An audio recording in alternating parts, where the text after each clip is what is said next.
Daily taste the daily. Telangana రాష్ట్ర ఉప ముఖ్యమంత్రి మల్లు భట్టి విక్రమార్క పెనుగంచిపురంలో కొలువైన గోపయ్య సమేత తిరుపతమ్మ అమ్మవారిని దర్శించుకున్నారు.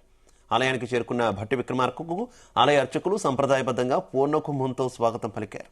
అమ్మవారికి ప్రత్యేక పూజలు నిర్వహించిన ఉప ముఖ్యమంత్రి రాష్ట్ర ప్రజల సంక్షేమం అభివృద్ధి కోసం అమ్మవారిని వేడుకొని ఆశీస్సులు కోరుకున్నారు. అనంతరం ఆలయ ప్రాంగణంలో కొంతసేపు గడిపి భక్తులతో మాట్లాడారు. ఆయన వెంట స్థానిక ప్రజాప్రతినిధులు, కాంగ్రెస్ పార్టీ నాయకులు, అధికారులు పాల్గొన్నారు.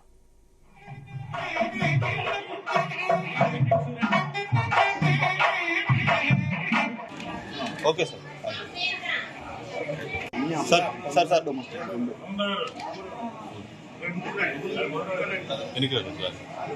సరే